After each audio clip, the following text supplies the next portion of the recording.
to Alvin. Welcome. Hi, this is Alvin Ignatius. Questions for Carla and for Richard. Carla, hi, Alvin Ignatius of Tribune and the PT Show. Number one, you are starting with the 775 horror episode. How does it feel na kayo ang mag-start ng bar ng Shake, Rattle, and Roll na? It's an honor, syempre, to start the film. Nandun po yung pressure po talaga eh. I believe personally, ang pressure po siguro would be in the first episode and the third, yung mag-wrap up mo. Honor po yan. It's an honor to be part of the first episode, pero very fitting because it's a period episode. Dates back in 1775. So, maganda kasi magsiset na po kami kaagad ng mood. Yung vibe po ng aming episode na 1775, very, mention po ni Ms. Noreen earlier na wala pong sigawan, wala pong ganon talagang nasa eeriness, sa dilim, sa yung fact po na nasa Beaterio po kami, mga madre po kami, pero napasok po napasok po ng isang evil entity. So maganda yun kasi umpisa pa lang po, tatakutin na po namin, pakikilabutin na po namin kayo. For Richard, 50 years in the making yung horror story ng 2050. Can you tell us a little bit of how easy or difficult what is to create that world and create a hero that you will portray in the movie? Yeah, it wasn't easy, of course, making our episode. It was very challenging, not only for us actors, but also for everyone, the production team, especially the production designers, the art department. They did a good job of creating a world where everything is devastated. Tapos yung mundo kasi namin, wala nang halaga ang pera, wala nang halaga ang possessions. It's all about survival and living every day as if it's your last. So ganun yung tema nung episode 3. And yung episode 3, from the moment na mag-start yung episode namin, all the way to the end, intense, pa-intense ng pa-intense. Like talagang non-stop. So yun naman yung pressure sa episode namin. We need to wrap up the film, we need to have a nice climax and everything. So non-stop yung survival namin dun sa episode 3. What kind of hero is your character? He's the parang hindi naman talaga siya hero eh. Napilitan lang siya na i-lead yung grupo niya, yung mga mahal niya sa buhay, sa ligtas na lugar at parang ano siya, tawag dito, hindi siya yung hero na talagang he's skilled to be a hero. He's survival. Hindi siya ka-hero. Parang ano siya, inililigtas lang niya yung sarili niya at yung mga mahal niya sa buhay dito sa mundong punong-puno na ng aswang. Okay. Last question from Ms. Manalyn Reyes. Ms. Manalyn, you were in the very iconic Shake, Rattle, and Roll 2 na isang buong aswang village. Ang kinalaman yun ni Aljon Jimenez. So, ano ang mas nakakatakot? Yung mga aswang ng Nung mga panahon yun? O itong mga aswang na yun? Dito kasi ang bibilis na nila eh. Oo, parang sa edad ko, ang bilis na nila. Nakakatakot din. Of course, nakakatakot yung noon. Pero yun kasi puro habulan lang eh. Pero dito kami lumilipad na eh. Para nasa taas mo na sila. So hindi ka na lang dito nakatingin. Oo, yun nga upgraded na sila. Totoo. So, nakakatakot din ito. Yung thought lang kasi na mapaligiran ka ng maraming aswang and you wouldn't know what to do talaga sa totoo. Whether yung mga aswang noon or ngayon. So pareho pong nakakatakot. Thank you, Ms. Thank Manalyn. you. Thanks, Alvin. Before I give the microphone to Ms. Tessa Mauricio ng Manila Times, I'd like to ask a few questions, of course, kay Richard. Chard, you're here in the year episode, you are reunited with your director in the phenomenon Incognito. How does it feel? May say ka ba sa pagkuha sa kanya to be your director in this episode, in your episode, Chard? Oh, it's an honor to be working with Direk Ian again. we did a good run for Incognito. He was our director for one of our directors for Incognito. And it's an honor to be working with him. He's an actor's director, he knows what he wants. And he really guided us dito sa episode 3. And yeah, no, when I came on board dun sa project, Direk Ian was already there. So yeah, it's great to be working with Direk Ian and hopefully we can do more. Meant to be talagang gawin niyo to na Shard, no? Yun yung Direk Ian. Direk Ian, would you like to say something? You are reunited with one of your lead actors in Incognito, correct? Okay, ayan, you're on. Actually, hindi lang si Richard. With Richard, actually pangatlong project na namin. Okay. Can you enlighten us with the So, other like, two? Ironheart kami, Incognito and this one. So, parang bilis, no? Parang kailan lang kami kakilala na we just finished the third project. And overwhelming kasi we shot dito sa Baguio. Tapos, nakita ko kay Richard, meron kaming childhood picture, nagpa-picture ako sa kanya. Sa Baguio rin, sabi ko, Richard, dito ako. Tapos, kahit sabi niya, hindi niya alam kung si Raymond yun, siya eh. Pero yun nga, parang yun nga sabi mo, parang somehow, meron ding tulong ng universe sa pagtagpo ng mga Totoo yan. like-minded na tao na with the same wavelength. Ang saya kasi si Richard very, ano siya, collaborative siya in terms of creative, pati sa action scene na ano siya, coordinate kami. Ayun, masaya. Sana nga sa future meron pa tayo. And actually si Dustin then it's not our first time. Kasi Okay, ano yung una niyo with the... sa Mano Po series, Family Fortune, yun yung first blood niya sa acting. As in, doon siya unang nasabak. Tapos yung role niya ron very challenging kasi parang yung character niya parang may anxiety the whole series. So, ewan ko kung nagka-anxiety siya after noon. Pero I've seen him develop then from that series hanggang sa ngayon, hanggang sa nakaka-overwhelm din marinig ko yung mga fans na nagsisigawan na parang all part of his career din. So, yun, masaya naman to work with this one. Tapos yung the rest, masaya rin kasi na-feel ko yung hindi lang pagiging professional nila kundi we've talked some personal stuff na feeling ko nakatulong rin sa pag-open up nila sa akin dito sa project. Alright, thank you, Direk Ian. I'd like to give the microphone to Ms. Tessa Mauricio ng Manila Times. Mauricio Ariola. Ayan, go ahead, Ms. Tessa. There she is. Ayan, standing. My question is for Manilyn ulit. That's alright. Sabi rin, nung nagkaroon ng press conference early yung episode mo, I think a lot of the cast, no, I think whether from your episode and the other episodes have all said that ang paborito nila ay yung aswang, which you did, as you said, how many years ago? Aswang ay 90,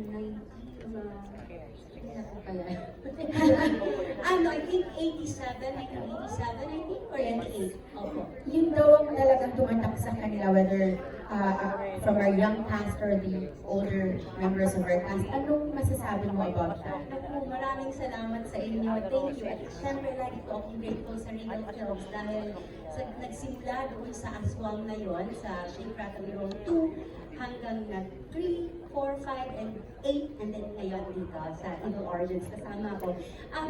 Thankful ako dahil tuwing nakakausap ko kahit itong mga kabataan na nga ang tawag ko, ano? Itong mga kabataan, pati ikaw, no? Itong mga batang to, sinasabi talaga nila na yun nga daw ang natakot silang sobra. So, sa akin din po, huwag kayong mag-alala dahil doon ako takot din. Nung una kong ginawa yun, so pag umuwi ako, parang feeling ko sinusundan ako ni Ditores, ni Tanda. Sa totoo lang, opo, ganun din ako katakot. So, thank you dahil naaalala niyo lagi. Thank you rin sa fans na nandito dahil naaalala din niyo yung mga yun. Thank you sa ating Manilyn, si Angel. Thank you so much. And just one question po for Rosel and Attorney T. There you are. Ang tanong ko lang po, no, what does it mean for the both of you to be able to come up with the, this edition again, no, this edition of Shake, Rattle, and Roll only a little over a year since, of course, the passing of everybody's beloved mother, Lily. What does it mean for you to bring this back to the big screen? Yeah, I guess for me it means the world for me. As I mentioned earlier, as you know, Shake was the first horror movie I saw in theater with my Lola, and so upon coming back, I really wanted to do a Shake, and I was very lucky to be able to collaborate with my mom and the entire team on this movie. So it's very, very special. Thank you very much.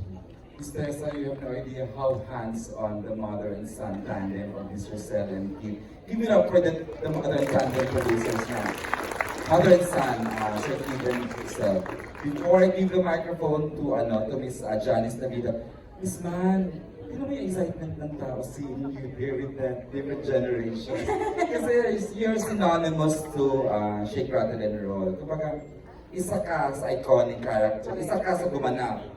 How does it feel na parang everyone looks up to you, na parang so much respect? Oh, maraming salamat. Maraming salamat po. Like I always say, no, hindi po mangyayari lahat. Hindi po dahil sa Regal Films, Ate, kay Attorney Keith, of course kay Mother Lily. Lahat po ng ginawa kong Shake, Rattle, and Roll, laging nasa puso ko. Kaya salamat po talaga. Nung itinawag nila sa amin ito, ang unang tanong nila sa akin ay, gusto pa ba niya? Okay. Sabi nila kay Arjun, gusto ko ba yung gumawa ng Shake, Rattle, and Roll? Sabi ko, ayoko na. Uy! Oo naman, syempre gusto ko. Kaya, thank you. At thank you rin sa respect na nakukuha ko, hindi lang sa mga tao na nandito ngayon, sa mga taong sa social media na nagko-comment, nagpapakita ng kanilang pagkagusto sa ginagawa ko. Sa lahat ng nakakatrabaho ko, awa ng Diyos, may respeto talaga silang pinapakita sa akin. I'm very thankful. Salamat sa inyo mga bata. Salamat din sa ating staff, sa crew, sa lahat po, sa production team na ito ng Shake, Rattle. It's a well-deserved respect for you, Miss Janice. Thank you po. Again, before I give the microphone to Miss Janice, they were a surprise blockbuster movie last year with the award-winning movie, My Future You. I'd like to hear this time ang ginagawa ng Francet. I would like to ask Chin and Seth, how feel na ibang genre i-offer niyo sa fans niyo ngayong Pasko? Last year, iba, kilig, romance, ang ganda, award-winning, blockbuster. This time, mag-horror type. Seth and, natitinginan lang tayo. Siyempre. How does it feel? Nakaka-pressure po talaga. I can tell. Kasi kasi po, nag-MMFF kami last year, tapos MMFF po ulit this December. So yung, syempre yung expectations, alam naman po namin yun, pero masasabi po namin na kahit na ang dami namin ginagawa, habang ginagawa yung Shake, Rattle, binigay po namin ang lahat namin dito. And sana ma-appreciate din po yun ng lahat ng manonood. Kasi dito po, naging hands-on din po talaga kami. Tatawid po from teleserye, tatawid kami ng pelikula. Lahat po yung lahat ng dugo, ng pawis, lahat ng puyat, lahat ng pagod. Kasama po yun ng ginagawa namin to. Pero syempre bukod po doon, ginagawa namin siya ng may pagmamahal. At yung pasasalamat sa Regal Entertainment, lalo kila Miss Rosel and kila Sir Keith. Kasi first Shake, Rattle po namin to, first horror movie ko po to. Horror ka na. Kasi ako first time ko po. Yung experience ko, sobrang saya na ganun pala. Kasi pag nanonood lang ako dati, ini-imagine ko lang na parang kaya kung zombie ako naman. Tapos ngayon, isa na rin ako sa mga mapapanood. So, it's early Christmas gift. You can feel the appreciation in her heart. Thank you, Chin. And of course, Seth. Unang-unang gusto ko magpasalamat din ako po sa Sir Keith. Nangyari yung sinabi nila nakaraang taon. Tapos na natin ngayon, ma'am. Maraming salamat. Anong nangyari nung isang taon? In-announce sa amin to nila Rosel. As early as Ngayon natapos natin. And thank you so much sa buong Regal team, Regal Entertainment. alam namin nahirapan din sa schedule, hindi lang sa amin. And I know sa mga ibang cast dito nahirapan kayo na pagtagpo-tagpoy ng mga kalendaryo namin. Pero natapos natin. And yun, gaya po na sinabi ni Francine, may nang ginawa namin yung My Future at ngayon masahanapan kami ng mga tao kung ano yung kaya namin i-contribute pa sa ibang genre pelikula. And sasabihin namin sa inyo guys, binigay namin to. Hindi take for granted ko. Pinagirapan namin. Thank you so much sa mga co-actors, mga nakasama namin. Napaka matulungin, cooperative ng mga cast. And yun, excited po ako masilip yung 1 and 3 na episode po. And I'm sure maganda po. Incidentally, kasama rin ko sana kasama sa cast ng episode ni Chin tsaka ni Seth, ang JM Fiang, kaya hindi sila ma-release sa taping, they're also in a locked-in taping. And speaking of JM Fiang, wala lang, sabi ko lang, kala niyo nga.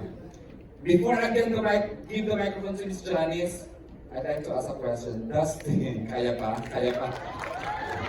This is back-to-back ang ginagawa ni Dustin. Das! What can you offer here and what can you offer sa isang movie mo na later on, siguro sa Star Cinema na natin pag-uusapan? Well, nakapagod ba? What has been the year 2025 sa'yo? Grabe, daming blessings na dumating talaga. Ako naman talaga ever since super into work talaga ako. So, I mean, again, sabi ko nga, blessing siya, so hindi ko siya tatagihan. At the same time, it's a way for me to grow also in this industry. So, ako super grateful ako sa lahat ng nangyayari, sa lahat ng mga projects, kahit na hindi ako familiar, talagang pag-aaralan ko siya. At having times na nagsabay yung dalawang pelikula, is so, I'll be honest, medyo magkaiba talaga siya ng malayo, rom-com, tapos Okay. So, I mean, may mga times talaga na nalilito ako, pero again, tapos dumadating ako ng taping ng Love is So Bad na galit na galit pa rin ako. Saan ba ako na rin? Nalilito ako, oo. So, I mean, pwede na naman dyan yung mga directors natin, mga commission. Guide ka sa continuation ng characterization. Yes, kasi back-to-back palagi yung tapings ko. So, yeah. Chard, alam mo ba nung pocket press ko niya, he was asked about you, Chard. Ang dami daw niyang discoveries sa'yo nang nagkakatrabaho kayo. He looks up I to hope you. it's good discovery. Yeah, di ba nga? Gusto mo ulitin niya. Di ba? How do you feel na parang yung generation ngayon look up to you? As they're not naman kuya, but as a parang mini-mentor mo na rin sila pag nakakatrabaho mo sila. Dustin has good words about you. Go ahead, Chard. Ang totoo niyan, halos magkakabatch lang kami. Bakit ka ba? I look up to them as well. Hindi, it's good because also when I was also given the opportunity to start out making movies, making TV shows, I also had my mentors, I also had my kuyas na nag-guide din sa akin. And it's funny na ngayon ako naman yung nagbibigay ng advice or ako naman yung tinatanong nila about anything. But it's cool to be working with these young actors. They give such good energy on the set, and working with Dustin also and Matt and everyone on the set. Talagang nag-enjoy kami sa set. And not a dull moment. And sometimes I see Dustin coming sa set na walang tulog talaga. And I'm doing there. Sabi ko, bro, bata ka pa, kaya mo ba yun?